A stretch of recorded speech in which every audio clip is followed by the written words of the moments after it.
어차피 당신 곧 죽을 사람 아니야. 떠날 사람은 떠날 사람이고 산 사람만이라도 살아야지 않겠냐고.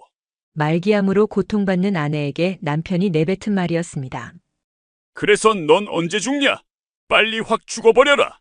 나도 내가 하고 싶은 대로 자유롭게 살게. 녹음된 음성 속에서 울려 퍼지는 그 목소리를 듣는 순간 한명숙의 가슴은 갈기갈기 찢어지는 것 같았습니다. 하늘나라로 떠난 딸이 혼자 겪었을 고통이 얼마나 컸을지 생각하니 온몸의 마디마디가 끊어지는 기분이었죠. 엄마! 나 대신 김서방 그놈 좀 꼭 복수해줘. 딸이 남긴 마지막 부탁을 들은 그날, 한명숙은 무슨 일이 있어도 기필코 딸의 억울함을 풀어주겠다고 맹세했습니다. 오늘의 사연 시작하겠습니다. 다 들어보신 후 괜찮으셨다면 어디서 듣고 계시는지, 그리고 잘 들었다라는 댓글 하나 정도 남겨주실 거죠? 그럼 시작하겠습니다. 여러분 모두 안녕하세요. 저는 서울 목동에 살고 있는 한명숙이라고 합니다. 올해 67살이 된 여성이죠. 제가 오늘 여러분께 들려드릴 이야기는 제 인생에서 가장 아프고 슬펐지만 결국엔 꼭 해내야만 했던 일에 관한 것입니다. 2년 전 저는 세상에서 가장 사랑하는 하나뿐인 딸을 하늘나라로 먼저 떠나보내야만 했습니다. 그 슬픔은 지금도 제 가슴 한구석에 깊은 상처로 남아 있습니다. 제 딸 서연이는 정말 착하고 효심 깊은 아이였어요. 치과의사로 일하면서도 늘 저를 챙기고 걱정해주던 딸이었죠. 그런 딸이 어느 날부터인가 컨디션이 안 좋다면서 병원에 가서 검사를 받게 되었습니다. 그때만 해도 저는 가벼운 감기나 피로 정도겠거니 생각했어요. 딸도 젊고 건강했으니까요. 하지만 병원에서 돌아온 딸의 얼굴을 보는 순간 제 가슴이 철렁 내려앉았습니다. 검사 결과는 폐암 말기라는 청천벽력 같은 진단이었습니다. 이미 암세포가 온몸으로 퍼져 있었고 손 쓸 방법이 없다는 이야기였어요. 딸아이의 병명을 알았을 때는 이미 너무 늦은 후였던 겁니다. 제가 딸과 병원에 동행했을 때 의사 선생님이 조심스럽게 말씀하시던 그 목소리가 아직도 귓가에 맴돕니다. 남은 시간이 많지 않다는 말을 듣는 순간 제 눈앞이 캄캄해졌어요. 저는 이미 몇 년 전에 남편을 먼저 떠나보냈습니다. 남편이 세상을 떠나고 나서 하나뿐인 자식인 딸이 제 삶의 전부였어요. 그런 딸마저 아프게 되다니 정말 하늘이 무너지는 것 같았습니다. 밤마다 잠을 이루지 못하고 눈물만 흘렸죠. 어떻게든 딸을 살려야 한다는 생각뿐이었어요. 온갖 병원을 다녀보고 좋다는 치료법은 다 알아봤습니다. 하지만 의사 선생님들은 모두 고개를 저으셨어요. 그래서 저는 생각을 바꿨습니다. 딸아이의 남은 시간이라도 어떻게든 행복하게 지내게 해주고 싶었어요. 고통을 덜 느끼게 해주고 싶었고 편안하게 마지막을 맞이할 수 있도록 도와주고 싶었습니다. 제 사위 김도훈도 저와 같은 마음이었던 것 같아요. 김도훈은 치과 의사였는데 아내인 서연이를 정말 아끼고 사랑하는 것처럼 보였거든요. 어느 날 딸이 제게 조심스럽게 말했습니다. 엄마랑 마지막 시간을 함께 보내고 싶다고요. 남편도 있고 자기 집도 있지만 인생의 마지막은 엄마 곁에서 보내고 싶다는 거였어요. 그 말을 들으니 너무 가슴이 아팠습니다. 하지만 동시에 고마웠어요. 딸이 마지막 순간에 저를 선택해 준 것이 말이죠. 김도훈은 아내의 그런 바람을 흔쾌히 들어주었습니다. 오히려 김도훈이 먼저 제게 연락을 해서 장모님께서 서연이와 함께 시간을 보내실 수 있도록 하겠다고 말씀하셨어요. 저는 그때 김도훈이 참 좋은 사람이라고 생각했습니다. 아내를 진심으로 사랑하고 배려하는 남편이구나 싶었죠. 그 덕분에 저는 딸이 떠날 때까지 함께 소중한 시간을 보낼 수 있었습니다. 딸과 함께 보낸 그 시간들은 너무나 소중했어요. 딸의 손을 잡고 옛날 이야기를 나누기도 하고 딸이 좋아하는 음식을 만들어주기도 했습니다. 딸은 많이 아팠지만 제 앞에서는 항상 웃으려고 애썼어요. 엄마 걱정시키기 싫다면서요. 그런 딸의 모습을 보면 제 가슴이 찢어지는 것 같았습니다. 저희 딸은 제 노력 덕분이었는지 아니면 하늘의 은혜였는지 그나마 덜 고통스럽게 지내다가 편하게 눈을 감을 수 있었습니다. 제 품에 안겨서 마지막 숨을 거두었어요. 엄마 사랑해. 라는 말을 남기고요. 그 순간 제 심장이 멈추는 것 같았습니다. 세상에서 가장 사랑하는 사람을 잃는다는 게 이렇게 아픈 일인지 그때 처음 알았어요. 장례식장은 조문객들로 가득 찼습니다. 딸을 아끼던 많은 분들이 찾아와 주셨어요. 그런데 그 중에서도 가장 슬퍼하는 사람은 바로 김도훈이었습니다. 저보다 더 큰 소리로 울부짖으며 오열하더라고요. 당신 죽으면 나는 어떻게 살라고 외쳤습니다. 여보 가지 마, 나만 두고 가지 마, 나도 데려가 라고 소리치는 김도훈의 모습을 보며 저는 안쓰러웠어요. 제가 김도훈의 어깨를 잡으며 말했습니다. 김서방 정신 차려. 나도 이렇게 참고 있는데 자네까지 그러면 어떡하나. 하지만 김도훈은 제 말도 듣지 못하는 것처럼 계속 울기만 했습니다. 그 모습을 보며 저는 김도훈이 정말로 딸을 사랑했구나 하고 확신했어요. 아내를 잃은 슬픔에 제대로 정신을 차리지 못하는 남편의 모습이었으니까요. 딸의 장례를 치르고 나서도 김도훈은 계속해서 힘들어했습니다. 장례식이 끝나고도 거의 3일에 한 번꼴로 저에게 전화를 걸었어요. 어머님 잘 지내시는지 궁금해서 연락드렸다면서요. 주말이 되면 어머님 이번 주말에 뭐 하세요? 물어보고는 맛있는 거 사드리러 가겠다고 하기도 했습니다. 때로는 연희가 잠들어 있는 납골당에 함께 다녀오자고 제안하기도 했어요. 김도훈의 그런 모습을 보면서 저는 가슴이 아팠습니다. 아직 앞길이 창창한 젊은 사람이 아내를 잃은 슬픔에서 헤어나오지 못하고 있는 게 너무 안쓰러웠거든요. 이렇게 계속 과거에 매여 있으면 안 되는데 싶었죠. 김도훈도 이제 자기 인생을 살아야 한다고 생각했습니다. 그런 어느 날 김도훈이 또 제게 전화를 걸어왔습니다. 어머님 잘 지내시는지 궁금해서 연락해봤다면서요.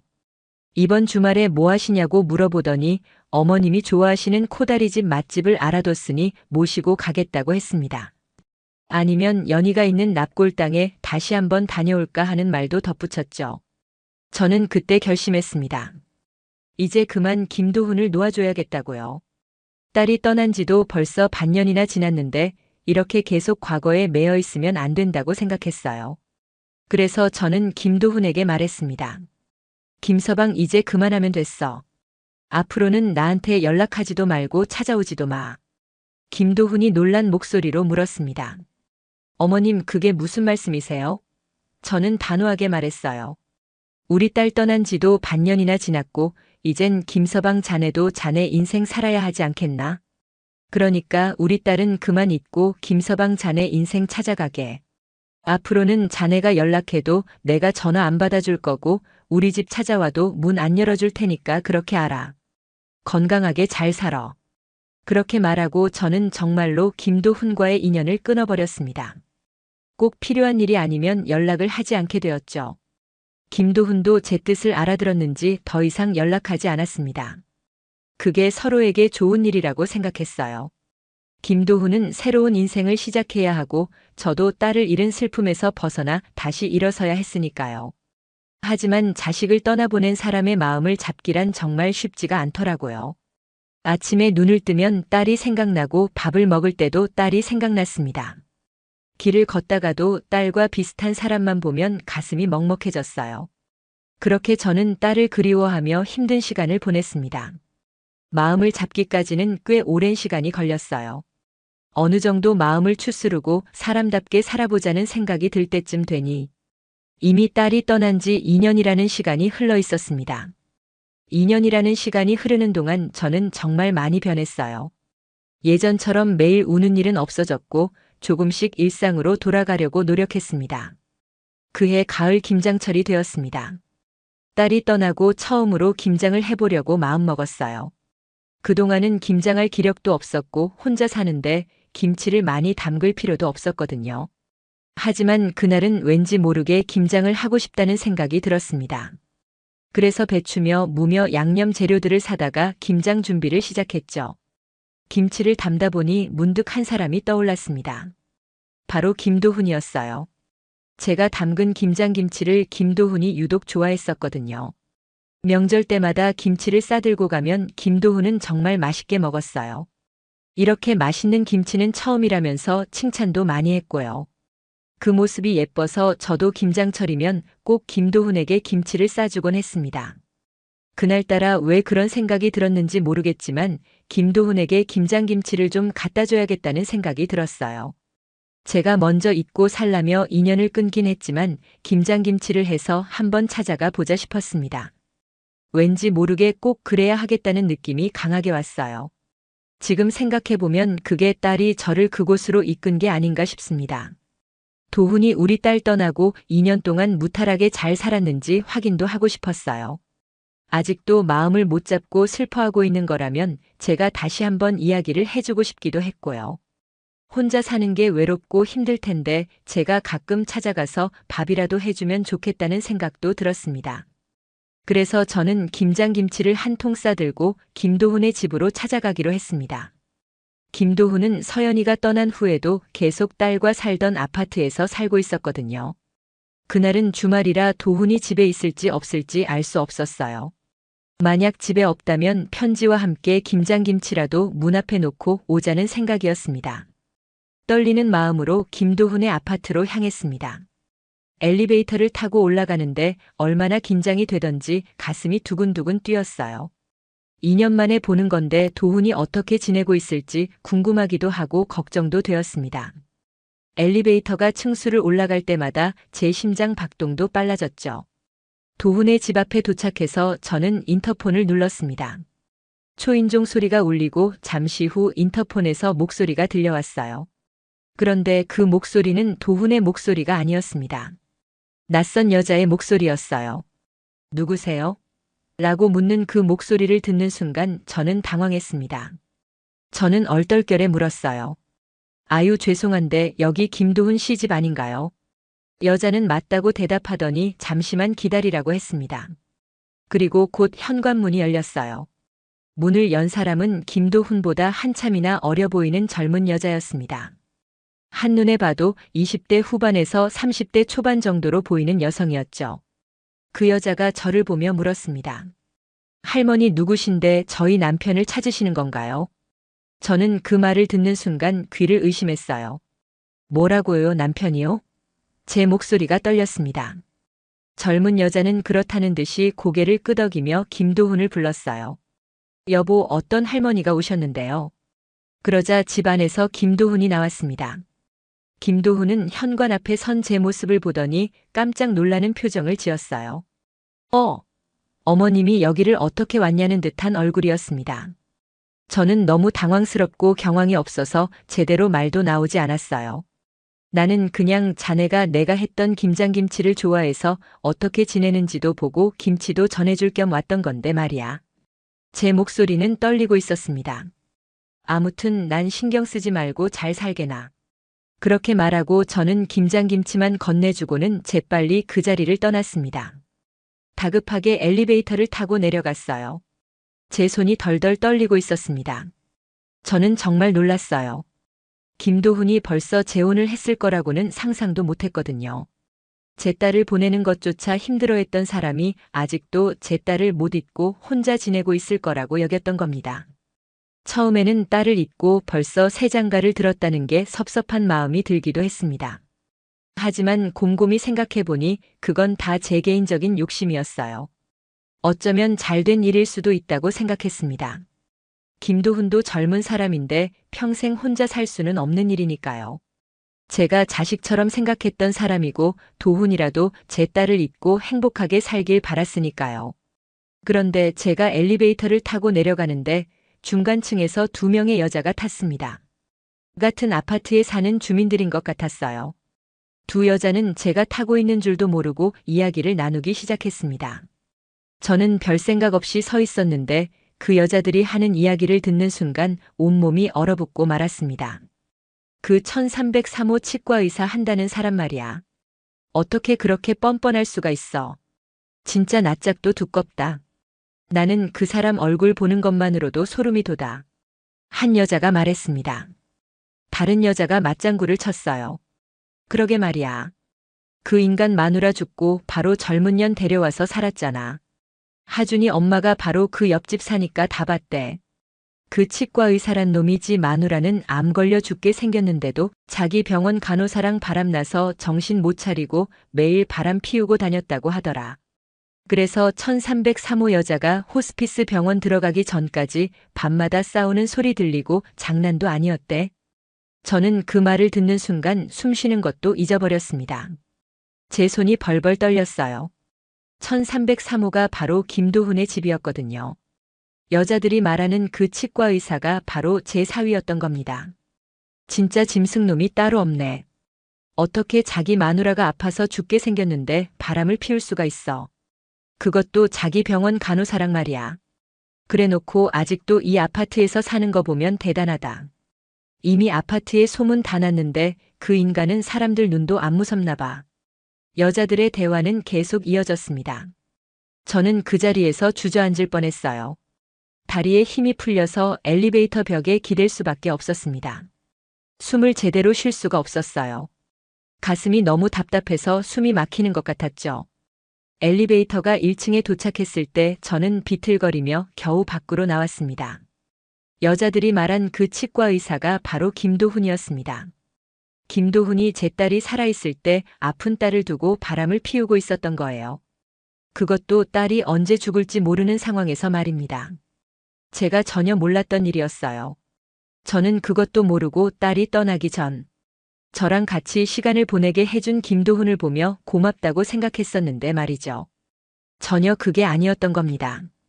김도훈이 바람을 피워서 딸과 사이가 안 좋았고 딸이 곁에 없어야 그 여자를 마음 편히 만날 수 있으니 그렇게 하라고 했던 거였어요. 제 앞에서는 세상 더없이 착한 남편 연기를 하면서 말입니다. 생각하면 할수록 너무 화가 났어요. 저는 그날 어떻게 집에 돌아갔는지 기억을 못합니다. 아마 택시를 타고 집에 돌아온 것 같은데 제대로 기억이 나지 않아요. 집에 도착해서는 그냥 계속 미친 사람처럼 울었던 것 같습니다. 소리내어 울고 또 울었죠. 눈물이 마를 새가 없었어요. 죽을 병에 걸려 아픈 딸이 김도훈에게 저 모르게 고통을 당했다고 생각하니 너무 억울하고 원통해서 정신이 어떻게 될 것 같았습니다. 아픈 자식이 그렇게 고통받는지도 모르고 떠나보냈다는 게 제 스스로가 너무 원망스럽고 화가 났어요. 제 가슴을 치며 얼마나 울었는지 모릅니다. 아이고 내가 미친년이지. 아픈 내 새끼 가슴 속 곱는 것도 모르고 말이야. 내가 그동안 아무것도 모르고 살았네.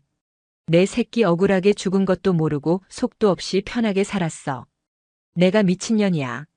내가 죽일 년이라고. 저는 스스로를 자책했습니다. 그런 원수 같은 놈의 입에 김치를 쳐넣어 주겠다고 직접 싸들고 찾아갔으니 말입니다. 하늘에서 보고 있는 제 딸이 얼마나 속상하고 가슴 아팠을지 생각하니 죄스럽고 미안한 마음뿐이었어요. 제가 너무 어리석었던 겁니다. 게다가 김도훈의 집에 찾아갔을 때는 경황이 없어서 몰랐었는데 재혼한 부인이 어디서 많이 본 얼굴인가 싶었습니다. 곰곰이 생각해보니 김도훈의 병원에서 일하던 간호사였던 거예요. 저도 김도훈의 치과에 갔을 때 몇 번 본 적이 있었는데 그제야 기억이 떠올랐습니다. 젊고 예쁘장하게 생긴 간호사였어요. 그때는 그냥 병원 직원이려니 했는데 그 여자가 김도훈의 상간녀였던 겁니다. 딸이 살아있을 때부터 김도훈과 바람을 피우던 그 여자 말이죠.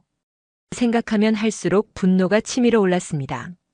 저는 이렇게 가만히 있을 수는 없다는 생각이 들었습니다. 딸이 아파서 죽는 순간까지 딸의 가슴에 대못을 박은 김도훈도 그리고 같이 바람 피운 그 간호사년도 제대로 복수를 해줘야겠다는 생각뿐이었어요. 딸의 원한을 풀어주고 싶었습니다. 그래서 저는 딸의 원한을 어떻게 풀어줄지 고민을 하게 되었습니다. 며칠 동안 밤낮으로 생각했어요. 어떻게 하면 김도훈과 그 여자에게 제대로 복수를 할 수 있을까 하고요. 그러다가 딸과 친하게 지냈던 친구를 만나보기로 했습니다. 딸의 친구 이름은 최은지였어요. 연희와 대학교 때부터 친하게 지낸 친구였죠. 딸이 아플 때도 자주 찾아와서 딸을 위로해주던 좋은 친구였습니다. 혹시 최은지가 저 모르게 알고 있던 사실이 있나 싶어서 연락을 했어요. 최은지를 만나서 커피숍에 앉았습니다. 최은지는 저를 보자마자 반갑게 인사했어요. 아줌마 그동안 잘 지내셨어요? 최은지에게 잘 지냈다고 대답했습니다. 그리고 조심스럽게 물었죠. 은지야 그동안 잘 지냈니? 저기 그런데 내가 우리 딸 떠나고 최근에 모르던 사실을 알게 돼서 말이야. 내가 묻는 말에 솔직히 대답해줬으면 좋겠구나. 최은지가 고개를 끄덕이며 물었습니다. 아줌마 뭐 때문에 그러시는데요?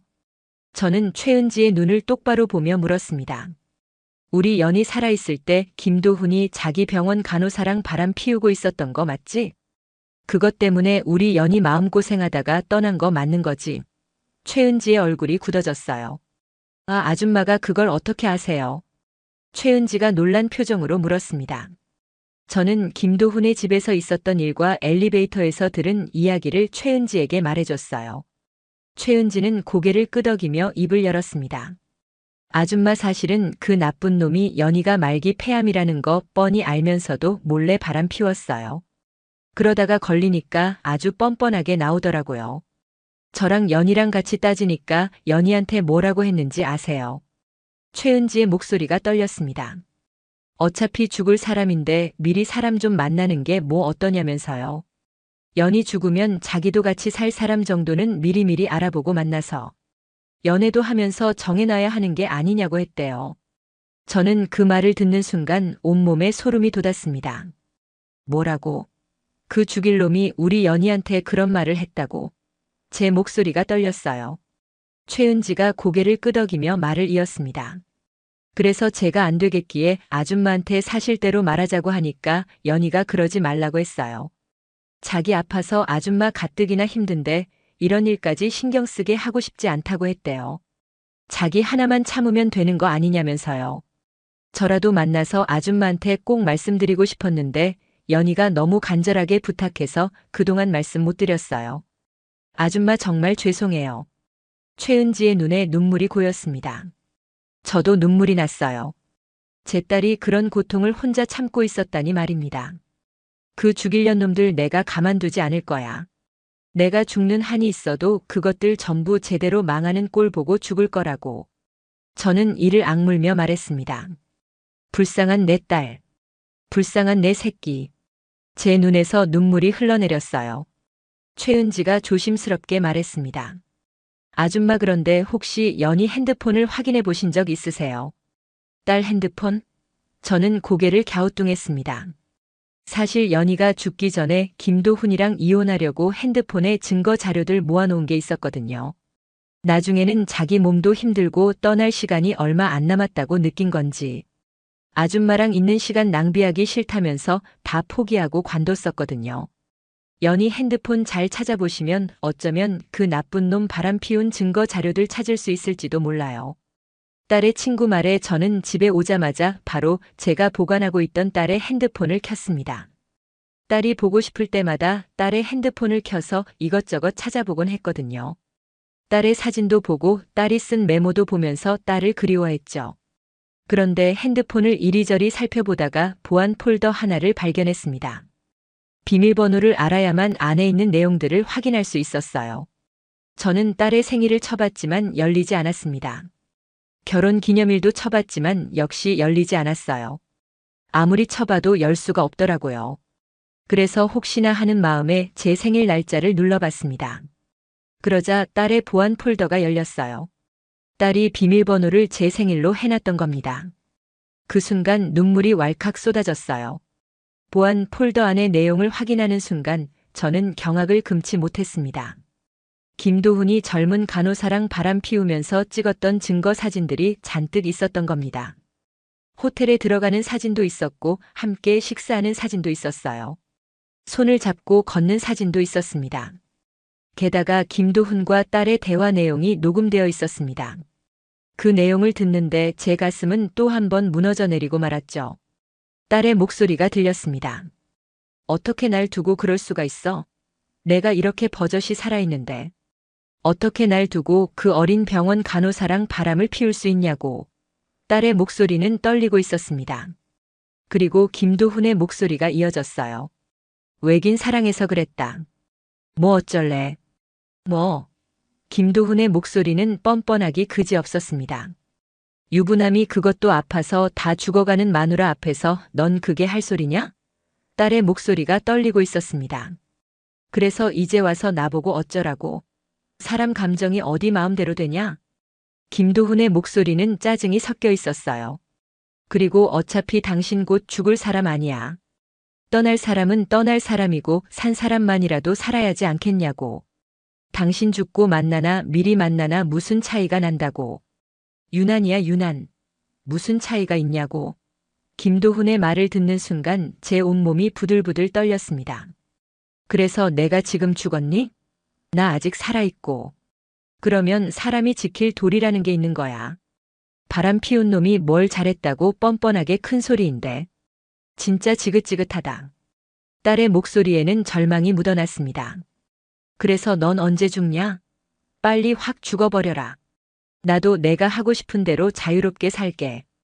김도훈의 목소리를 듣는 순간 제 가슴은 갈기갈기 찢어지는 것 같았습니다. 딸의 목소리가 다시 들렸어요. 너 어디 두고 봐. 내가 죽어서도 내가 한 짓들 절대 용서하지 않을 거니까. 내가 저승에 가서도 두고두고 내가 나한테 했던 못된 짓들 전부 갚아줄 거야. 그게 딸이 녹음해둔 대화의 마지막이었습니다. 세상 떠날 날이 얼마 안 남은 딸에게 빨리 죽으라고 말하는 김도훈의 목소리에 제 가슴은 갈기갈기 찢어지는 것 같았습니다. 마음 같아서는 당장이라도 김도훈을 찾아가 멱살을 잡고 싶었죠. 아픈 제 딸 혼자 그 고통을 감당하려 얼마나 힘들었을지 생각하니 제 온몸 마디마디가 끊어지는 기분이었습니다. 하지만 그 중에서 제 마음을 제일 아프게 했던 것은 다른 것이었습니다. 보안 폴더 안에 딸이 저에게 남긴 음성 파일이 있었던 겁니다. 파일 이름은 엄마에게였어요. 저는 떨리는 손으로 그 파일을 재생했습니다. 엄마 나 너무 억울해. 김도훈 그놈이 바람 피웠어. 그것도 자기 병원 간호사랑. 어떻게 날 두고 이럴 수 있어. 딸의 목소리가 들렸습니다. 울먹이는 목소리였어요. 엄마한테 말 안 하고 비밀로 하고 나 혼자 짊어지고 가려고 했는데 이제 더는 안 될 것 같아.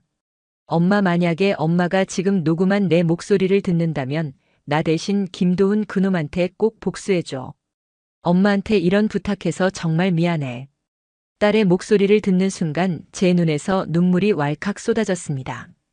저는 그날 맹세했습니다. 어차피 김도훈에게 복수할 생각이었지만 무슨 일이 있든 기필코 딸의 억울함을 반드시 풀어주겠다고요. 김도훈이며 김도훈이랑 바람 피운 간호사년에게 제대로 인생을 끝장내줄 생각이었습니다. 그리고 저에게는 그럴 만한 힘도 있었습니다. 사실 김도훈이 지금 살고 있는 집도 김도훈의 치과가 있는 건물도 전부 제 것이었거든요. 남편이 세상을 떠나기 전 저에게 남긴 것으로. 김도훈에게는 보증금 없이 싼 임대료만 받고 계속 빌려주고 있었습니다. 김도훈이 결혼 전이나 결혼 후에도 딸에게 너무 잘해주는 것만 보고 해주었던 것들이었어요. 제가 좀 더 나이가 들면 김도훈에게 딸과 살던 집도 증여해주면서 건물도 정리하게 되면 다른 곳으로 가서 치과를 차릴 수 있도록 도와줄 생각이었죠. 그런데 착한 줄만 알았던 김도훈이 알고 보니 악마나 다를 바 없는 놈으로 제 뒤에서 딸을 배신하며 그런 못된 짓거리들을 하고 있었던 겁니다. 말기 폐암으로 살 날이 얼마 안 남은 딸에게 말이에요. 생각하면 할수록 분노가 치밀어 올랐습니다. 연희야 걱정하지 마. 엄마가 우리 딸 대신 꼭 복수해 줄게. 엄마가 무슨 일이 있든 그것들 망하는 거 보고 갈 거야. 우리 딸 눈에 피눈물 나게 한 만큼 엄마가 그것들 눈에 꼭 피눈물 나게 해줄게. 저는 딸의 사진을 보며 다짐했습니다. 그리고 저는 바로 김도훈과 김도훈의 상간녀인 정미선의 뒷조사를 시작했습니다. 제가 아는 사람 중에 흥신소를 하는 분이 있었는데 그분에게 부탁했어요. 김도훈과 정미선이 지금 어떻게 살고 있는지 모든 걸 조사해달라고요. 며칠 후 조사 결과를 받아봤습니다. 그런데 아주 뜻밖의 사실을 알게 되었어요. 김도훈이랑 정미선이 인터넷 도박에 빠져서 빚을 아주 많이 졌더라고요. 그것도 은행이며 주변 사람들에게 돈이란 돈은 전부 끌어쓴 것 같았습니다. 치과를 확장한다면서 투자하라고 주변 사람들한테 돈을 빌렸는데 실제로는 그 돈으로 인터넷 도박을 했던 겁니다. 결국 도박으로 다 날리고 빚쟁이들한테 쫓기고 있다는 내용이었어요. 얼마나 많은 빚을 졌는지 상상이 안 갈 정도였습니다. 그래서 김도훈이며 정미선이며 돈 없는 걸 잘만 이용하면 제대로 혼주를 내줄 수 있을 것 같았어요. 복수할 방법이 떠오르기 시작했습니다. 저는 며칠 동안 복수 계획을 세웠어요. 어떻게 하면 김도훈과 정미선을 가장 고통스럽게 만들 수 있을지 고민했죠. 그리고 완벽한 계획이 떠올랐습니다. 김도훈과 정미선이 가장 원하는 게 돈일 텐데 그 돈을 미끼로 두 사람을 괴롭혀주는 겁니다. 희망을 주고 다시 빼앗고 또 주고 빼앗으면서 제대로 고통을 맛보게 해주는 거죠. 며칠 후 저는 김도훈에게 연락을 하게 됩니다. 만나자고요. 김도훈은 제 연락을 받고 놀란 것 같았어요. 2년 만에 제가 먼저 연락한 거니까요. 어머님 무슨 일이세요? 김도훈이 조심스럽게 물었습니다. 김서방, 나 지금 우리 건물에 있는 커피숍에 있는데 잠깐 나올 수 있겠나? 할 이야기가 있어서 그러네. 저는 차분한 목소리로 말했습니다. 김도훈은 바로 나오겠다고 했어요. 30분도 안 돼서 김도훈이 커피숍에 도착했습니다. 우리 딸 죽고 나서도 김도훈은 즐겁게 아주 잘 살았는지 얼굴이 아주 좋아 보였습니다. 오히려 예전보다 더 살이 찐 것 같았어요. 딸을 잃은 슬픔 따위는 없는 것처럼 말이죠. 제 속은 부글부글 끓었지만 꾹 참았습니다. 김서방 그동안 잘 지냈어? 내가 그날 갑자기 집에 찾아가서 많이 놀랐지? 김도훈이 머리를 극적이며 대답했습니다. 어머니 많이 놀라셨죠? 저희 병원에서 일하던 간호사가 갑자기 제 집사람이라며 집에서 나와서 많이 놀라셨죠? 사실 연이 떠나고 힘들어서 제가 많이 방황을 했었거든요. 그때 지금의 집사람이 옆에서 많이 힘이 되어 주었어요. 그래서 결혼도 결심하게 된 거고요. 결혼까지 했으면서 진작 알리지 못해서 죄송합니다. 김도훈은 거짓말을 아주 자연스럽게 하더라고요. 저는 웃으며 말했습니다. 아니야, 그럴 수 있지. 내가 먼저 연희 잊고 살라고 김서방한테 말했는걸. 우리 연희 두고 바람 피운 것도 아니고 우리 딸 떠나고 만난 건데. 내가 무슨 자격이 있다고 김서방한테 뭐라고 하겠어. 집 마누라가 아프든 안 아프든 제 마누라 두고 바람 피운 것들이 죽일 놈들인 거지. 김서방은 절대 그럴 사람 아니잖아. 만약 그랬다면 내가 김서방을 가만뒀을 리도 없고. 안 그래? 저는 일부러 김도훈을 추켜 세워줬습니다. 그럼요. 자기 안 사람 두고 바람을 피우다니 그건 사람도 아니죠. 김도훈은 뻔뻔하게 대답했어요. 그 모습을 보며 저는 속으로 이를 갈았습니다. 하지만 겉으로는 태연한 척했죠. 그런데 장모님 오늘 저를 갑자기 왜 보자고 하신 건지 여쭤봐도 될까요? 김도훈이 조심스럽게 물었습니다. 저는 잠시 침묵하다가 입을 열었어요. 다른 게 아니고 내가 이제 일신을 정리할 때가 된 것 같아서 말이야. 사실은 내가 얼마 전에 병원에 다녀왔는데 나보고 암이라고 하지 뭔가. 아무래도 내가 살 날이 얼마 안 남은 것 같아. 저는 슬픈 표정을 지으며 말했습니다. 김도훈의 눈이 커졌어요. 어머님이 암이시라고요? 그게 정말이세요? 김도훈의 목소리에는 놀람이 섞여 있었습니다. 하지만 저는 김도훈의 눈빛을 봤어요. 그 눈빛에는 슬픔이 아니라 기대가 담겨 있었습니다. 그래. 그런데 자네도 알지? 내가 우리 연희 말고 자식이 따로 있는 것도 아니고. 나 죽으면 내 재산 물려받을 사람 없는 거. 그래서 내가 곰곰이 생각해봤는데 아무래도 내 재산을 내가 아는 지인 중에 나한테 가장 잘한 사람에게 물려주려고 하네. 그래서 그 사실 알려주려고 자네 집도 찾아간 거고 말이야. 제 말에 김도훈의 얼굴이 환하게 밝아졌습니다. 뭐라고요? 그러니까 지금 그 말씀은 만약 제가 어머님 돌아가실 때까지 어머님한테 잘하면 저한테 어머님 재산 물려줄 수 있다는 그 말이세요? 그래서 그 말씀하시려고 저희 집에도 찾아왔던 거고요. 김도훈의 목소리가 들뜨기 시작했습니다. 저는 고개를 끄덕였어요. 그렇지. 김서방은 의사라 그런지 머리가 똑똑해서 그런가 내 말도 금방 잘 알아듣네. 어머님 정말 감사합니다. 어머님께 진심으로 잘해드릴 사람 저 말고 또 누가 있겠어요. 제가 어머님 세상 떠나실 때까지 옆에서 돌봐드리면서 잘해드릴게요. 그러니까 어머님 앞으로 어머님 병원 발은 아무 걱정하지 마세요. 물론 제가 지금 재혼을 하긴 했지만 저 아직 연희 못 잊고 사랑하고 있고요. 한 번 사위는 영원한 사위잖아요. 제가 어머님 가시는 날까지 정말 잘하겠습니다. 김도훈은 제 손을 꼭 잡으며 말했습니다. 그래 김서방. 나는 자네만 믿겠네. 저는 김도훈의 손을 꼭 잡아주며 말했습니다. 예 어머님. 저에게 이런 기회를 주셔서 정말 감사합니다. 김도훈의 눈에는 욕심이 가득했어요. 제가 암에 걸려 전 재산을 김도훈에게 물려줄 수 있다는 말에 김도훈은 제 말이 진짜인지 알고 아주 신이 나서 좋아 죽으려고 하더라고요. 그것이 김도훈과 정미선을 혼내주기 위한 저의 함정인지도 모른 채요. 김도훈은 그날 집에 돌아가면서도 계속 뒤를 돌아보며 손을 흔들었습니다. 정말 효자가 된 것처럼 말이죠. 저는 그런 김도훈을 보며 속으로 비웃었습니다. 다음 날부터 김도훈은 칡과 문도 닫고 저를 돌보겠다면서 저희 집에 찾아왔습니다. 아침 일찍부터 초인종을 눌렀어요. 어머님, 오늘부터 어머님 병간호하려고 이 김서방이 왔습니다. 그리고 저희 처도 어머님 이야기 듣더니 같이 돌봐드리고 싶다면서 찾아왔어요. 앞으로는 매일 저희가 와서 어머님 식사도 챙겨드리고 산책도 시켜드리고 다 할게요. 그래도 되는 거죠? 김도훈의 옆에는 정미선이 서 있었습니다. 정미선은 어색하게 웃으며 인사했어요. 어르신 안녕하세요. 부족하겠지만 앞으로 잘 부탁드려요. 저는 정미선을 보는 순간 속이 부글부글 끓었습니다. 딸이 죽어가는데 김도훈과 바람을 피우던 그 여자가 지금 제 앞에서 웃고 있으니까요. 하지만 꾹 참았습니다. 복수는 천천히 해도 늦지 않으니까요. 그래 들어와. 저는 두 사람을 집 안으로 들였습니다. 그리고 그때부터 김도훈과 정미선을 향한 저의 복수가 시작되었죠. 딸이 죽기 전부터 만나왔던 상간녀를 데리고 온 김도훈을 보며 둘 다 아주 제대로 혼을 내주자 싶었습니다. 저는 두 사람을 소파에 앉히고는 물을 한 잔씩 따라줬어요. 고맙네. 그런데 내가 밥을 못 먹어서 말이야. 혹시 김서방 처가 국 좀 끓여줄 수 있겠나?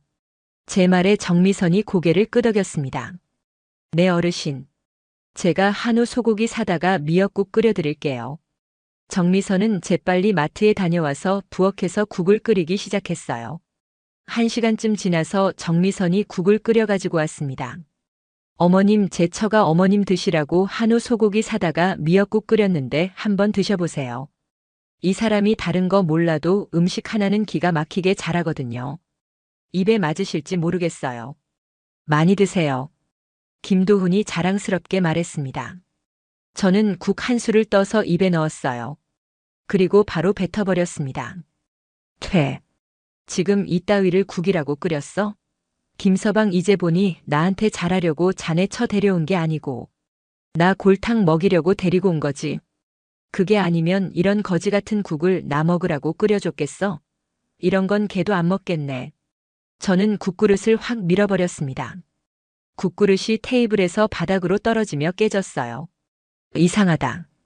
제 입맛에는 맛있는데 어머님 입맛에는 안 맞는 거예요. 정미선이 당황하며 말했습니다. 저는 정미선을 노려보며 말했어요. 지금 이게 맛있다고? 자네 지금 나 놀리는 건가? 아니면 지금 내 앞에서 자네 마누라라고 편드는 거야? 이런 식이면 나도 내 재산 물려줄 때 자네 생각해 보기로 한 거 다시 취소할 수밖에 없어. 정말 그러길 원하는 거야? 제 말에 김도훈의 얼굴이 하얗게 질렸습니다. 아, 아닙니다, 어머님. 제가 실수했어요. 다시 먹어보니 정말 맛이 이상하네요. 김도훈이 국을 한술 떠먹고는 인상을 찌푸렸습니다. 당신 우리 어머님께 이게 뭐하는 짓이야? 국 한 번 제대로 끓이지 못하고 얼른 어머님께 사과하고 국 제대로 다시 끓여온다고 해. 얼른. 김도훈이 정미선을 다그쳤습니다. 정미선은 억울하다는 표정을 하고 있었지만 이런 식이면 제 재산을 김도훈에게 줄 수 없다는 말에 꼭 참는 것 같았어요. 아, 어르신 죄송해요. 제가 뭔가 실수를 했나 보네요. 국 다시 제대로 잘 끓여올게요. 정미선이 고개를 숙이며 말했습니다. 김서방 사람 보는 눈도 없지. 어디서 저런 개뼈다귀 같은 걸 얻어서 결혼했나. 김서방 처지도 정말 딱하네. 자고로 아내를 잘 얻어야 인생도 편한 건데. 앞으로 고생하게 생겼어. 아우 짜증나. 저는 일부러 정미선을 무시하며 말했습니다. 정미선의 얼굴이 새빨개졌어요. 하지만 아무 말도 하지 못했습니다. 김도훈도 어머님 말씀이 맞습니다. 제가 사람을 잘못 봤네요 라며 제 비위를 맞췄습니다. 그 모습을 보며 저는 속으로 비웃었어요. 하지만 김도훈과 정미선을 향한 저의 괴롭힘은 거기서 끝나지 않았습니다. 그날부터 저는 두 사람을 제대로 못 살게 굴었어요. 아침 일찍 전화해서 당장 와서 청소하라고 했습니다. 밤늦게 전화해서 배고프니까 당장 밥해서 가져오라고도 했어요. 저희 집 청소는 물론이고 빨래며 설거지며 모든 일을 두 사람에게 시켰습니다. 밤이고 낮이고 전화해서 노예처럼 부려먹으며 제대로 김도훈을 못 살게 굴었죠. 김도훈과 정미선은 힘들어했지만 제 재산에 눈이 멀어서 참고 있는 것 같았어요. 그리고 며칠 후부터 저는 아예 치매기가 있어서 정신이 오락가락하는 것처럼 미친 척 연기를 하기 시작했습니다. 대놓고 두 사람을 괴롭히기 위해서였어요. 그런데도 김도훈과 정미선은 제 재산에 눈이 멀어서 제가 연기하는 것도 눈치채지 못하더라고요. 하루는 김도훈이랑 정미선이 저희 집을 찾아왔습니다. 어머님 안녕하세요. 이제 어머님 집 비밀번호도 외웠으니까 제가 알아서 열고 들어왔는데 괜찮은 거죠? 오늘도 집사람이랑 같이 왔어요. 김도훈이 밝게 웃으며 말했습니다. 저는 두 사람을 보자마자 놀란 표정을 지으며 소리쳤어요. 아저씨 누구신데 저희 집에 오신 거예요? 제 말에 김도훈이 당황했습니다. 저 어머님 사위 김도훈이잖아요. 아, 이보세요. 미쳤어요? 저 아직 시집도 안 간 처녀인데 제 사위라니. 저보다도 나이도 많아 보이는데 머리가 이상해진 것 같으니까 얼른 병원에 가보세요. 저는 김도훈을 밀쳐내며 소리쳤습니다. 어머님 혹시 치매인 거예요? 저 못 알아보시겠어요? 김도훈이 다급하게 물었습니다. 저같이 젊은 여자한테 치매라니. 지금 그게 무슨 말도 안 되는 소리예요. 여보 당신 전 장모님 정말 치매인가 봐. 정미선이 김도훈에게 속삭였습니다. 그러면 우리 그동안 괜히 헛고생해서 치매 노인네 돌본 거 아니야? 김도훈이 답답하다는 듯 말했어요. 헛고생이라니? 여보 지금 우리 완전 땡 잡은 거라고. 이게 웬 횡재냐? 전 노인네 지금 정신 오락가락하니까 잘만 구슬리면 전 재산 손쉽게 뜯어낼 수 있겠어. 우리 잘하면 장모님 돌아가시기 전에 전 재산 받을 수 있을지도 모른다고. 정미선의 눈이 반짝였습니다. 그게 정말이야? 이거 너무 잘 됐다. 나 그동안 저 깐깐한 노인네 비위 맞춰주느라고 힘들었는데. 그러면 이제 그 고생도 끝이네. 그러면 우리 빨리 재산 뜯어내고 저 노인네 요양원에 보내버리든지 하자. 정미선이 신이 나서 말했습니다. 그래 그렇게 하자. 어차피 노인네 주변에 일가 친척도 없고 치매 걸린 거. 아무도 모를 테니 정신 나가 있을 때 전 재산 우리한테 증여하게 만들어버리자. 김도훈이 고개를 끄덕였습니다. 제가 일부러 치매인 척하는 것도 모르고. 두 사람은 제 앞에서 제 전 재산을 뜯어내고 요양원에 보내버릴 계획까지 세웠습니다. 그 모습을 보며 저는 속으로 분노가 치밀었어요. 하지만 겉으로는 아무것도 모르는 척했습니다. 그날 저녁 김도훈과 정미선이 과일을 깎아서 가져왔습니다. 어머님 저희가 과일 좀 깎아왔는데 좀 드셔보세요. 사과랑 배인데 정말 맛있어요. 김도훈이 과일 접시를 제 앞에 내려놓았습니다. 저는 두 사람을 노려보다가 갑자기 벌떡 일어났어요. 이 도둑놈들. 내 금팔찌 금반지 어디 갔어? 당장 내 금팔찌 금반지 내놔. 저는 정미선의 머리채를 움켜쥐었습니다. 정미선이 비명을 질렀어요. 어휴 어머님 왜 그러세요? 어머님 본 적도 없는 금팔찌 금반지를 제가 어쨌다고 이러시냐고요. 어르신 금팔찌 금반지 건드린 적 없단 말이에요. 정미선이 제 손을 뿌리치려고 했지만 저는 더 세게 머리채를 잡아당겼습니다. 웃기지 마. 너희들 내가 금팔찌 반지 한 거 보고 욕심나는 눈으로 쳐다봤어. 아, 이 도둑놈들. 그리고 저는 김도훈의 팔뚝을 확 물어버렸습니다. 아이 미친 노인네. 내 팔을 깨무는 거야. 아파. 아프다고. 김도훈이 비명을 지르며 제 입에서 팔을 빼냈습니다. 김도훈의 팔뚝에는 이빨 자국이 선명하게 남아 있었어요. 저는 거실 바닥에 주저앉으며 소리쳤습니다. 도둑이야. 우리 집에 도둑이 들었어. 누가 좀 도와주세요. 도둑놈들이에요. 김도훈과 정미선은 당황해서 어쩔 줄 몰라 했습니다. 어머님 제발 정신 차리세요. 저희가 도둑이 아니라니까요. 그날 김도훈과 정미선은 머리채 잡힌 곳이 많이 아팠는지 두 사람은 거실에서 훌쩍이며 대화를 나누는 게 들렸습니다. 저는 안방에서 자는 척을 했는데 거실 소리가 다 들렸어요. 여보, 우리 정말 이렇게까지 해서 저 노인네 재산 받아야 해? 정미선의 목소리가 들렸습니다. 그래도 저 노인네 재산이 얼마인데 그래? 장모님 재산이면 우리 그동안 도박하면서 빚진 거 전부 갚고 떵떵거리면서 살 수 있다고. 우리 건물주 되는 거야. 그러니까 힘들어도 우리 조금만 참자. 김도훈의 목소리였습니다. 그래. 조금만 참자. 그 노인네 얼마나 더 살겠어. 빨리 죽으면 좋겠다. 정미선이 한숨을 쉬었습니다. 그 말을 들으며 저는 이를 갈았어요. 두 사람은 제 재산만 노리고 있었던 겁니다. 딸에 대한 미안함이나 죄책감 따위는 전혀 없었어요. 그 후 며칠 동안 김도훈과 정미선은 저희 집에 코빼기도 안 보이고 연락도 없더라고요. 아마 제가 머리채를 잡아뜯고 팔뚝을 물어뜯은 게 너무 무서웠나 봅니다. 하지만 저는 이제 정말 제대로 모든 걸 끝장낼 때가 왔다고 생각했어요. 그래서 며칠 후 어느 날 밤 11시쯤 김도훈에게 전화를 걸었습니다. 김도훈은 자다가 일어났는지 잠이 잔뜩 취한 목소리로 전화를 받았어요. 여보세요. 어머님이세요? 이 밤에 웬일이세요? 김서방 나야. 내가 지금 너무 아파서 당장 죽을 것 같아. 그러니까 당장 와달라고. 나 어디 쓰러지겠어. 저는 힘없는 목소리로 말했습니다. 김도훈의 목소리가 갑자기 또렷해졌어요. 어머님 지금 아프시다고요? 어머님 지금 돌아가시면 안 돼요.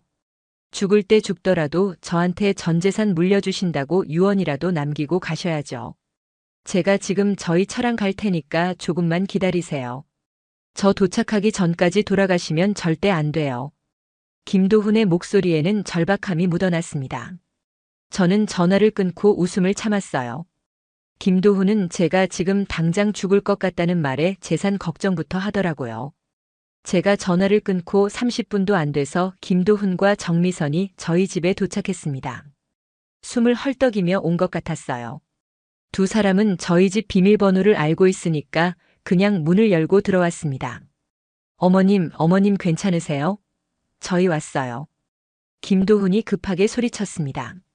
저는 안방이 아니라 현관 앞에 숨어서 기다리고 있었어요.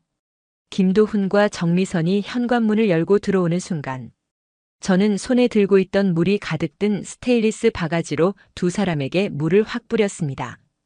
우와! 두 사람이 비명을 질렀어요. 그리고 저는 그 스테인리스 바가지로 정신없이 두 사람을 때리기 시작했습니다. 스테인리스 바가지가 딱딱해서 두 사람을 때릴 때마다 쾅쾅 소리가 들려왔어요.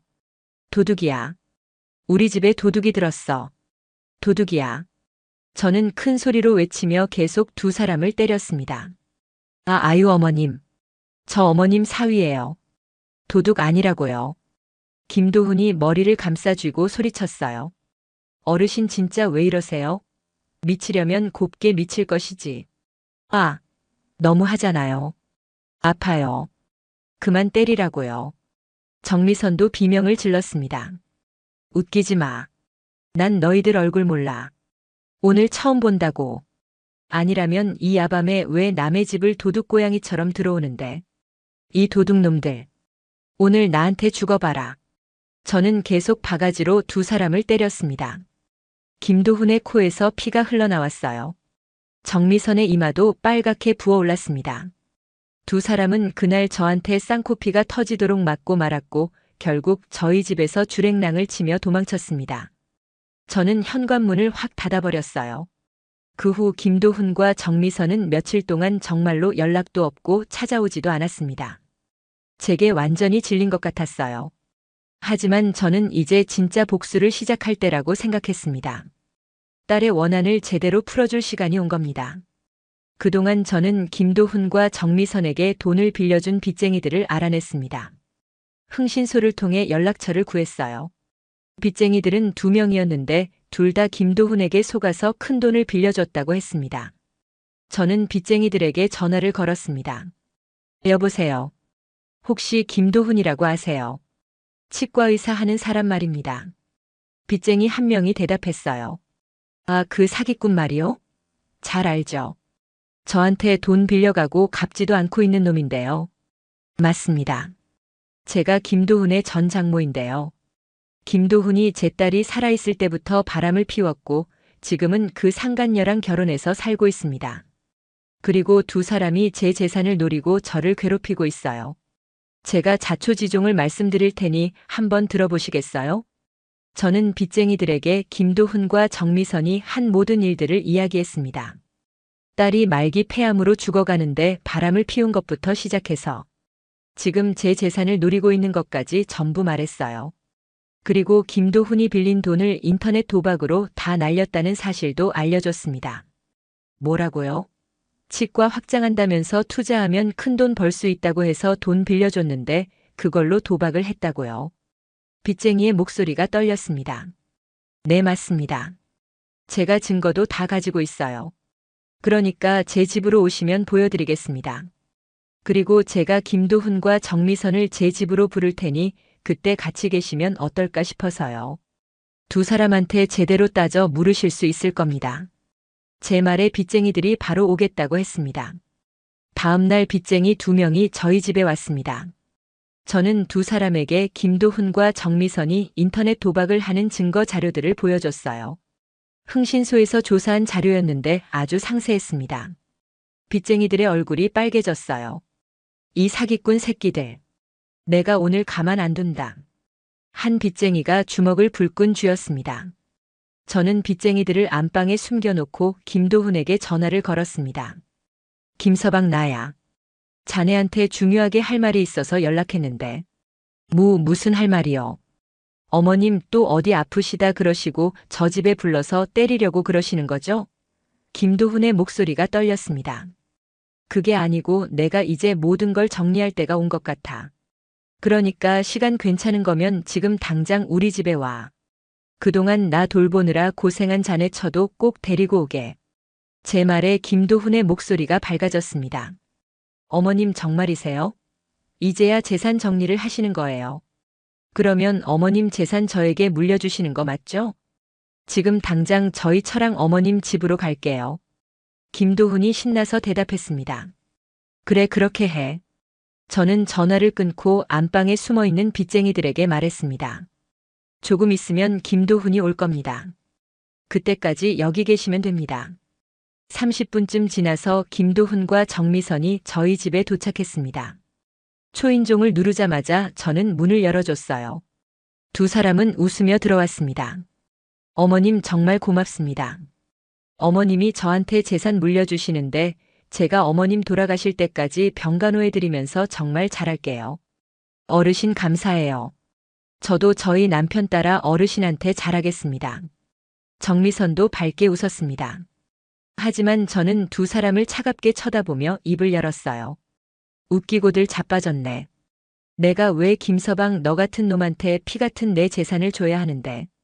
다른 사람한테는 다 줘도 내 재산 단 한 푼도 너 같은 놈한테 절대 못 줘.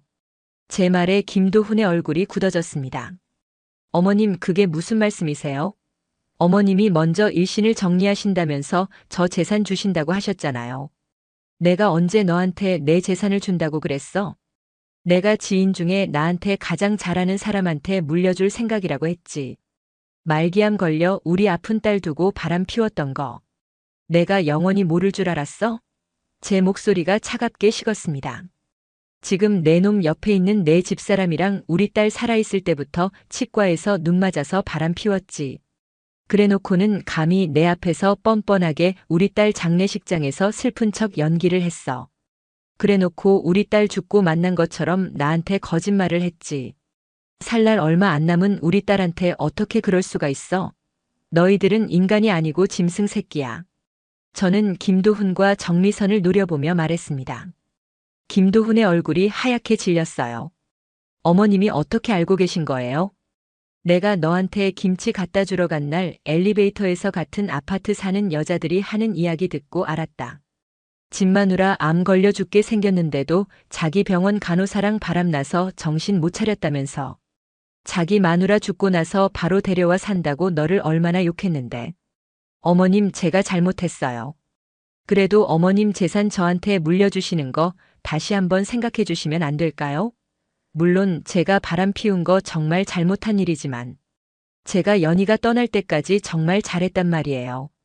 그 덕분에 연희도 편히 떠날 수 있었던 거고요. 김도훈이 제 발을 붙잡으며 애원했습니다. 저는 김도훈의 뺨을 있는 힘껏 때렸어요.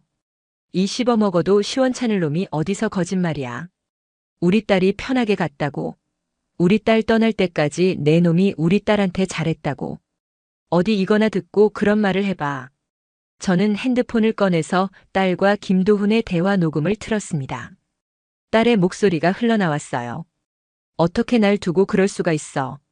내가 이렇게 버젓이 살아있는데 어떻게 날 두고 그 어린 병원 간호사랑 바람을 피울 수 있냐고. 그리고 김도훈의 목소리가 이어졌습니다. 왜긴 사랑해서 그랬다. 뭐 어쩔래? 어차피 당신 곧 죽을 사람 아니야. 떠날 사람은 떠날 사람이고 산 사람만이라도 살아야지 않겠어? 당신 죽고 만나나 미리 만나나 무슨 차이가 난다고 그래. 녹음이 계속 흘러나왔습니다. 그래서 넌 언제 죽냐? 빨리 확 죽어버려라. 나도 내가 하고 싶은 대로 자유롭게 살게. 녹음을 듣는 순간 김도훈과 정미선의 얼굴이 새하얗게 질렸어요. 잘 들었지? 이랬는데도 내 놈이 우리 딸 갈 때까지 잘했다고 말을 할 수 있어? 우리 딸 빨리 죽으라고 그 앞에서 대놓고 노래를 불렀던 놈이 감히 지금 누구 앞에서 거짓말이야. 저는 김도훈의 멱살을 잡았습니다. 그래서 내가 우리 딸 복수 대신해 주려고 내 놈이 어떻게 나오나 보려고 암 걸렸다고 거짓말한 거였어. 우리 딸 당한 고통의 반의 반만큼이라도 너와 내 마누라가 당해보라고. 내가 너희들 괴롭혀 주려고 아픈 척 연기한 거였어.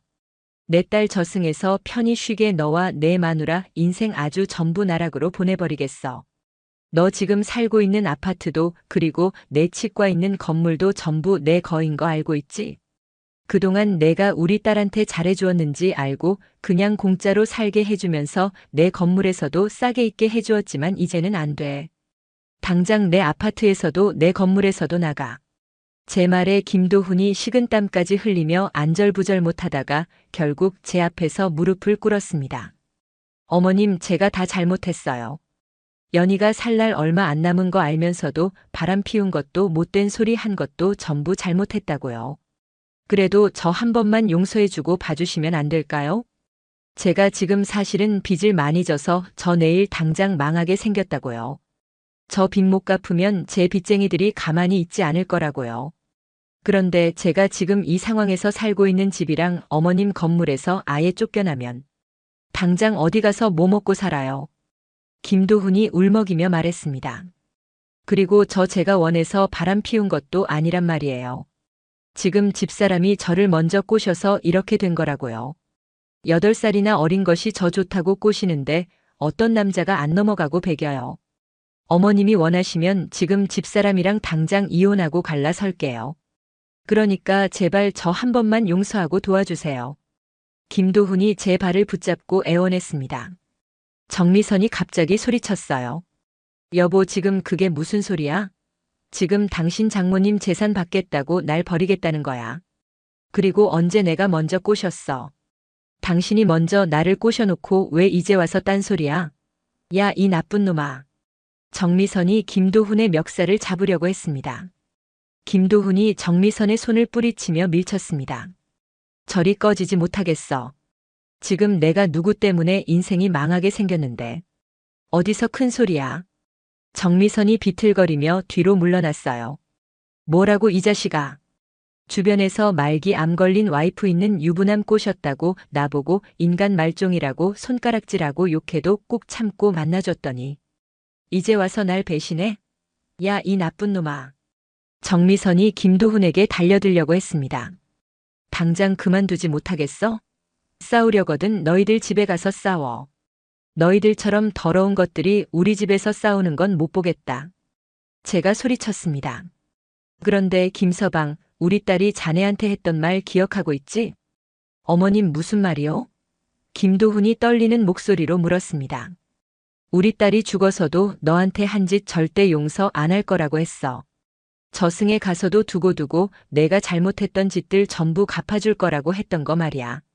그거 지금 내가 우리 딸 대신 갚아주려고 그래. 저는 차갑게 말하고는 안방을 향해 큰 소리로 이야기했습니다. 여러분 지금 나오시면 됩니다. 그리고 저희 집 안방에서 2명의 남자가 나왔습니다. 김도훈과 정미선을 향한 저의 복수가 완성되는 순간이었어요. 안방에서 나온 사람들은 다름 아닌 김도훈과 정미선이 인터넷 도박을 하기 위해 치과를 확장한다고 속이고 돈을 빌렸던 빚쟁이들이었습니다. 김도훈과 정미선을 부르기 전에 두 사람의 빚쟁이들에게 연락해서 그동안의 자초지종을 이야기하며 제가 모든 사실을 알려주었던 거죠. 그러자 두 사람에게 속았다는 사실을 안 빚쟁이들이 화가 나서 저희 집에 바로 달려왔던 거고요. 빚쟁이들은 김도훈과 정미선을 보자마자 달려들기 시작했습니다. 너 이 자식, 나한테 내 치과 확장한다고 투자하면서 돈 빌려가 놓고 그 돈으로 인터넷 도박하고 있었다며? 너 내 돈 어떻게 할 거야? 당장 내 돈 갚지 못하겠어? 한 빚쟁이가 김도훈의 멱살을 잡았습니다. 다른 빚쟁이는 정미선에게 달려들었어요. 내 남편 치과 의사라면서 자랑하더니 유부남 꼬셔서 결혼한 거였냐? 난 너처럼 더러운 쓰레기 친구 둔 적 없으니까 나한테 빌려갔던 돈 당장 갚아. 나한테 내 남편 치과 확장하려고 한다면서 거짓말로 빌려간 내 돈 내놔. 정미선이 바닥에 주저앉으며 울기 시작했어요. 이런 것들은 말로 해선 안 돼. 당장 경찰서로 데려갑시다. 이 사기꾼들 전부 제대로 혼 좀 나야 한다고요. 한 빚쟁이가 소리쳤습니다. 제가 잘못했습니다. 제발 한 번만 용서해 주세요. 제가 열심히 일해서 갚을 테니까 제발 한 번만 봐달라고요. 김도훈이 빚쟁이들에게 매달렸습니다. 정미선도 소리내어 울었어요. 그렇게 김도훈과 정미선은 빚쟁이들에게 붙잡혀서 정말로 경찰서로 끌려가게 되었습니다. 저는 그 모습을 보며 고개를 끄덕였어요. 딸의 원한을 제대로 갚아줬다는 안도감이 들었습니다. 그 후 김도훈과 정미선은 감방에 들어가게 되었습니다. 인터넷 불법 도박도 도박이지만 인터넷 도박을 하기 위해 사람들을 속여 돈까지 빌린 일이 사기죄로 잡혀 들어가게 된 것입니다. 두 사람 다 딸에게 잘못한 일들에 대해 직접적으로 벌을 받게 하지 못했지만 결국 제대로 된 복수를 해주게 되었던 겁니다. 물론 김도훈이 살던 제 아파트도 돌려받았습니다. 김도훈의 치과도 저희 건물에서 내쫓았고요. 두 사람 다 악하게 굴더니 결국 자신의 악으로 인해 벌을 받게 된 것입니다. 부디 교도소에서는 자신의 죄를 반성하며 살길 바라는 마음이었습니다. 딸 대신 복수를 해주고 나니 조금은 후련한 마음이 들었습니다. 김도훈과 정미선이 벌을 받는 모습을 보니 가슴속에 맺혔던 응어리가 조금은 풀리는 것 같았어요. 하지만 그런데도 마음 한구석에는 여전히 무언가 걸리는 게 있었습니다. 저희 딸이 김도훈의 일 때문에 편히 눈을 감지 못했을까봐 그게 계속해서 마음에 걸렸던 겁니다. 딸이 마지막 순간까지 남편에게 배신당한 아픔과 분노를 안고 떠났다면 얼마나 괴로웠을까요? 그 생각을 하면 제 가슴이 또 아팠어요. 복수는 했지만 딸의 마음이 정말로 편안했을지 알 수 없었습니다. 혹시 딸이 원망하는 마음을 안고 떠난 건 아닐까 싶어서 밤마다 잠을 이루기가 힘들었어요. 그러던 어느 날 저는 다시 딸의 핸드폰을 켜보게 되었습니다. 보안 폴더를 열어서 하나하나 파일들을 확인하고 있었어요. 그런데 제가 그전에는 발견하지 못한 음성 녹음 파일을 하나 더 발견했습니다. 파일 이름은 엄마에게 2번째였어요. 날짜를 보니 딸이 떠나기 며칠 전에 녹음한 파일이었습니다. 저는 떨리는 손으로 그 파일을 재생했습니다. 딸의 목소리가 들려왔어요. 엄마 나야. 서연이. 아마 이게 엄마에게 남기는 마지막 메시지가 될 것 같아. 엄마가 만약 내가 남긴 이 음성을 듣고 있다면 김도훈이 했던 짓도 나한테 무슨 일이 있었던 것인지도 전부 알았겠지. 엄마 정말 미안해. 자식이 되어서 엄마보다 오래 살면서 좋은 모습 보여줘야 했는데 내가 그러지를 못했어. 딸의 목소리는 약하게 떨리고 있었습니다. 저는 그 목소리를 들으며 눈물이 왈칵 쏟아졌어요. 그런데 엄마나 살면서 불행했던 것만은 아니야. 엄마 딸로 태어나서 정말 행복했어. 그래서 김도훈 그놈이 날 배신한 게 너무 화나고 열받아서 용서할 수가 없었는데 말이야. 내 마지막이 다가오니까 그런 나쁜 감정에 얽매여 있으면 안 되겠더라. 그보다는 엄마랑 남은 시간을 함께 의미 있고 행복하게 보내는 게 더 중요하다는 생각이 들었어.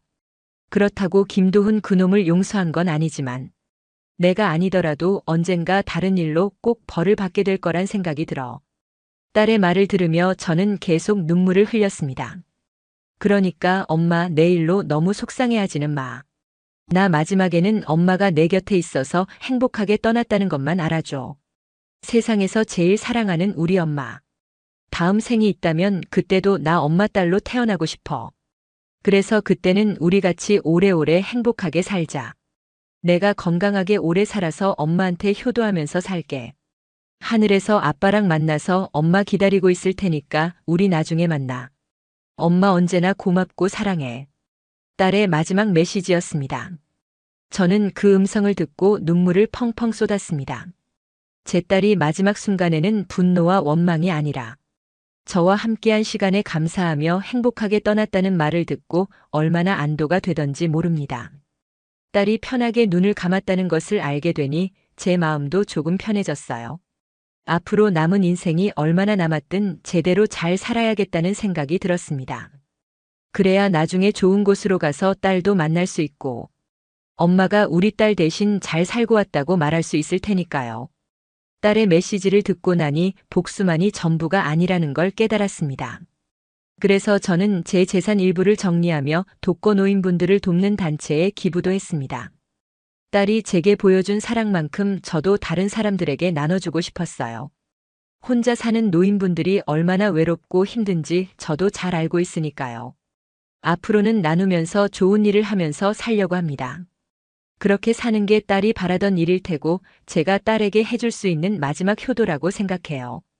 김도훈과 정미선은 자신들이 저지른 일에 대한 대가를 치르고 있고 저는 이제 앞을 보며 살아가려고 합니다.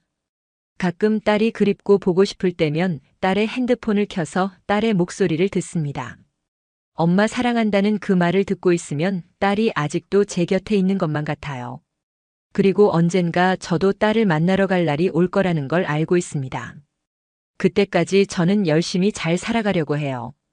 딸이 엄마 잘 살다 왔다고 칭찬해 줄 수 있도록 말이죠. 여러분도 가족을 소중히 여기시고 후회 없이 사랑을 표현하며 사셨으면 좋겠습니다. 언제 무슨 일이 생길지 아무도 모르니까요. 제 사연을 들어주셔서 감사합니다. 저는 이제 새로운 마음으로 남은 인생을 살아가려고 합니다. 딸이 제게 남긴 사랑을 가슴에 품고 다른 사람들에게도 그 사랑을 나눠주면서요. 혹시 여러분 중에서도 저처럼 힘든 일을 겪고 계신 분이 있다면 포기하지 마세요. 분명히 좋은 날이 올 겁니다. 그리고 사랑하는 사람들과 함께 보내는 시간이 얼마나 소중한지 꼭 기억하시길 바랍니다. 저는 딸과 함께한 그 시간들이 제 인생에서 가장 소중한 시간이었어요. 비록 딸은 제 곁을 떠났지만 그 추억들은 영원히 제 가슴속에 남아있을 겁니다. 김도훈과 정미선에게 복수를 했지만 그게 제 인생의 전부는 아니라는 걸 깨달았어요. 이제는 증오와 분노를 내려놓고 앞으로 나아가려고 합니다. 딸이 바랐던 것도 제가 행복하게 사는 거였을 테니까요. 요즘은 자원봉사도 나가고 있습니다. 독거노인분들을 찾아뵙고 말벗이 되어드리고 있어요. 그분들과 이야기를 나누다 보면 제 아픔도 조금씩 치유가 되는 것 같습니다. 제가 누군가에게 도움을 줄 수 있다는 것이 저에게도 큰 위안이 되더라고요. 가끔 길을 걷다가 딸과 비슷한 나이의 젊은 여성들을 보면 가슴이 먹먹해집니다. 우리 딸도 저렇게 건강하게 살았다면 얼마나 좋았을까 하는 생각이 들거든요. 하지만 이제는 슬픔보다는 감사한 마음이 더 큽니다. 비록 짧았지만 딸과 함께한 시간들이 있었으니까요. 여러분께 마지막으로 드리고 싶은 말씀은 가족을 소중히 여기시고 사랑한다는 말을 자주 하시라는 겁니다. 그리고 누군가에게 상처를 주는 일은 절대 하지 마세요. 제 딸처럼 아픈 사람을 더 아프게 하는 일은 정말 용서받을 수 없는 일이니까요. 저는 이제 딸의 유산을 가슴에 품고 남은 인생을 의미 있게 살아가려고 합니다. 딸이 저에게 보여준 사랑과 효심을 다른 사람들에게도 나눠주면서요. 그게 제가 딸을 위해 할 수 있는 마지막 일이라고 생각합니다. 그러면 이만 제 사연을 마치도록 하겠습니다. 모두 건강하시고 그저 평안하고 행복하기만을 바랍니다. 사랑하는 사람들과 함께하는 시간을 소중히 여기시고 후회 없는 인생을 사시길 바랍니다. 제 이야기를 들어주셔서 진심으로 감사드립니다. 오늘의 사연은 여기까지입니다. 혹시 끝까지 들어주신 분이 계시다면 구독과 좋아요, 그리고 댓글로 잘 들었어요 라는 한마디면 제게 큰 힘이 됩니다. 감사합니다.